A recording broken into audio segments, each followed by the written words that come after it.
Yo, what is going on, guys? Welcome to another episode. Today is leg day, so I'm gonna switch it up a little bit today. The last few workout videos I've done has been like me in the gym explaining exercises and then showing myself do them. Today I'm gonna do a voiceover, so that way I can kind of talk through my sets while I'm actually doing the sets, because obviously when I'm doing the sets, I can't be talking.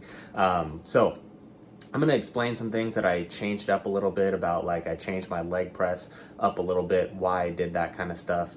And just it'll let me walk you through the workout a little bit better. So we're going to go with a voiceover. Now, before I head to the gym, I'm going to drink my pump product. I'm actually trying out Axon's Sledge. They have a new formula out. So I tried their previous formula, wasn't that wild about it. But they've been having really good reviews on this new one. They changed a decent amount of stuff about it, so I want to give it a try. Plus, like, Axon Sledge, Seth Feroce, man, really big fan of Seth. I just like his positivity, his energy, his outlook on things. There's so much negativity just in the world in general, and even in bodybuilding, that he just provides a very fresh air, in my opinion. So right here have Axon Sledge Juicy Nectar. I think it's supposed to be like passion fruit or something like that, but went with 2 scoops of this. It's right in here. I'm gonna drink this real quick and then I'll be on my way to the gym. Pump product you want to drink about 20-30 minutes before your workout. So by the time I get to the gym, after I drink this, it'll be like 10 minutes. I'll be starting my warm-ups and stuff like that. Take me about 15 minutes to warm up. Boom, once I get to my working set, everything is in the system, ready to go and kick in. So I'm gonna drink this and I will see you guys at the gym.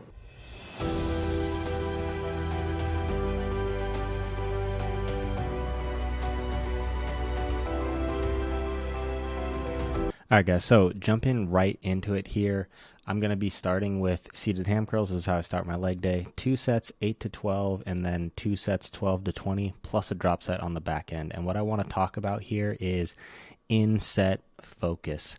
So this is something that I really try to hammer into clients that I work with, and something that I think is important in getting the most out of your sets.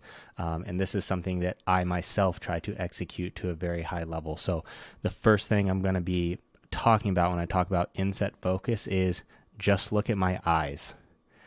They do not move. Like, they might close or something when I'm doing like a really hard rep and stuff like that, but I am zoned in completely. I am picking a spot and I am staring at that spot only. There is nothing going through my mind besides executing 100% on the set and trying to get as much as I can out of it. A common thing, super common, that I will see not only with clients when I'm taking a look at their form videos, but also with just people in the gym, is wandering eyes, the eyes looking everywhere while they're doing their set. You are so far from locked into your set. You are so far from getting the most out of your set when you are doing things like that. Same thing with like excessive body movements and stuff like that during your set. When the hands are going all over the place, when the, on a bench press, a very similar thing is like a very common thing is the feet, like tap dancing, moving all around. Like, look at these sets right here. Look at where my hands are. They're just sitting there. They're bracing. They are not moving. Nothing is moving in this set besides besides knee flexion, essentially. I'm just really trying to curl this weight. I'm putting everything that I have into this set. And those are kind of intangible things that can really take your lifts to the next level.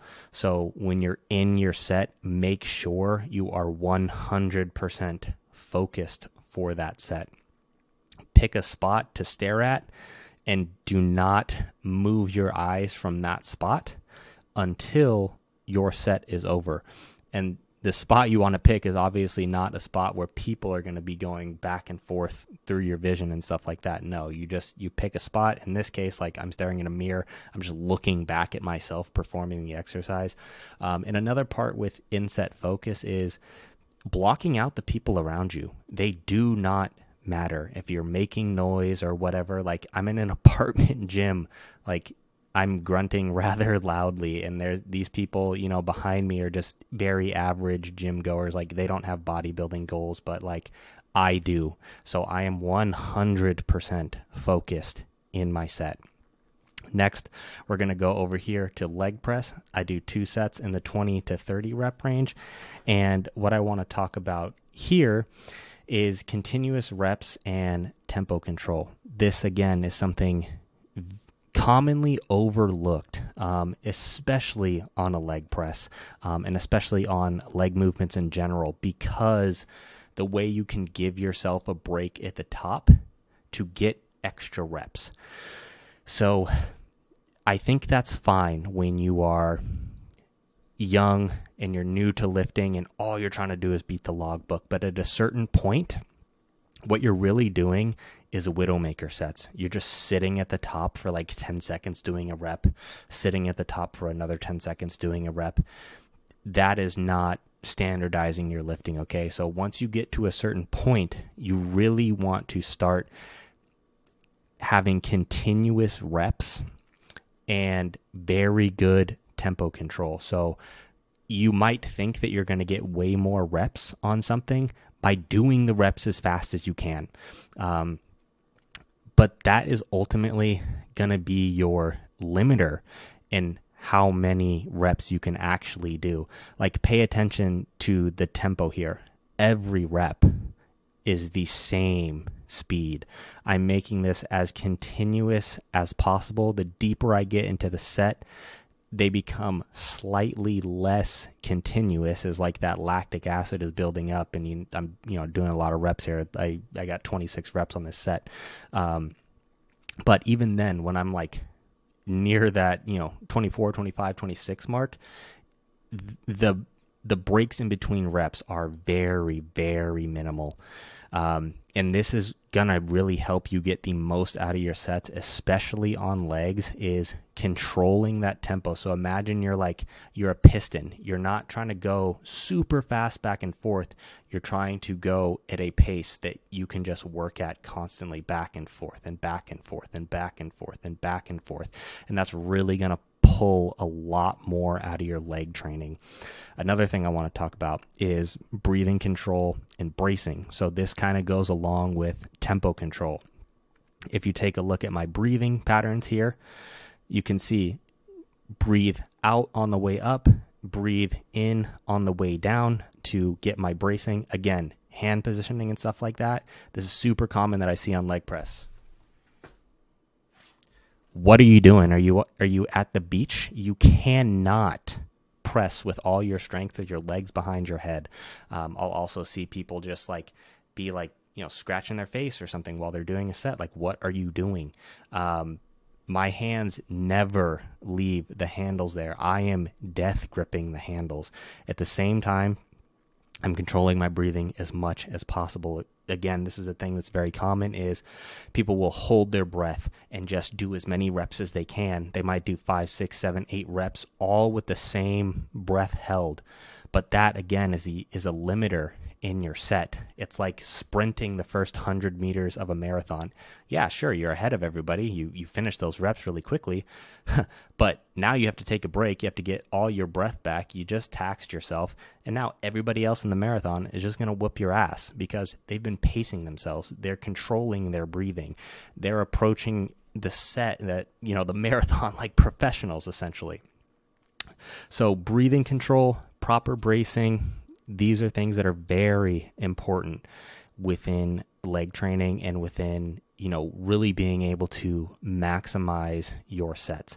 Again, that's something that I really try to drill into clients that I work with, because it will help you pull so much more out of your set. Now, going on to hack squats, that's the next exercise. You saw there 2 sets in the 8 to 12 rep range. So The next thing we're going to talk about, preset zone, essentially like getting into the zone, right? You hear people talk about this like in basketball and in golf and baseball, and it's like where everything goes away. Like you're in the zone. You're like it's almost like blacking out. Like you don't even know what's going on. You're just in such a like a flow state essentially. And one of the things that's very important with this is doing this before you get into your set. This is something I see super commonly done the wrong way. People hop into the machine and then try to get in the zone. It's super common with deadlifts too. You'll see it. It builds so much anxiety when you're down with your straps and you're strapping up the deadlift and you're just sitting there and just trying to like tell yourself, okay, I got this. Okay, I got this. Okay, I got this. You're just bent over the bar for like a minute. Like I see this constantly.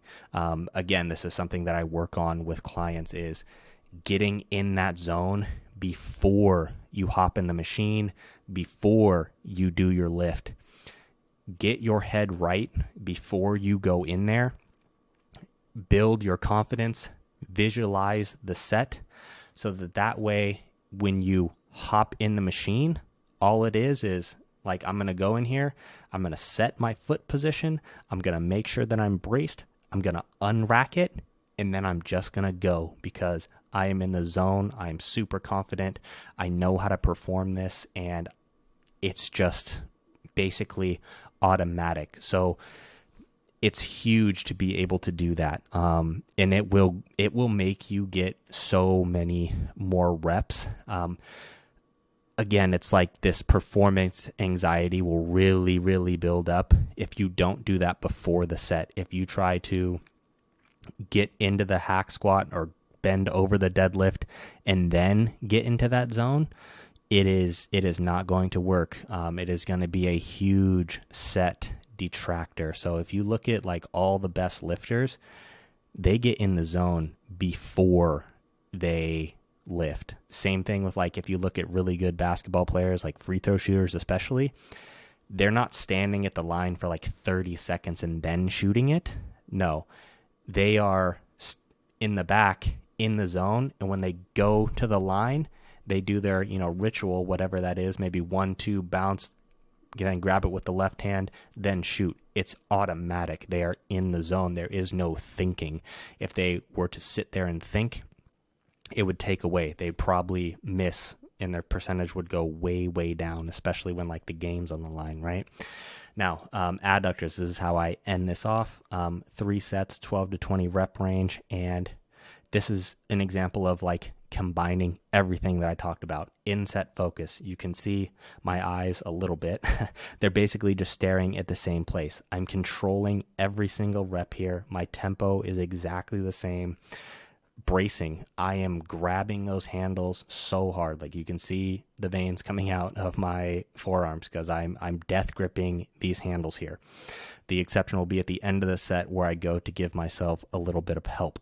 And I'm also having very good breath control while I'm doing these. So all these things will really, really help you in taking your sets to the next level, especially within leg training. I think this is incredibly important within leg training because leg training typically is what will cause, the most anxiety. It's also going to be by far your hardest sets. For bicep curls, are these things very important? No, not necessarily, right?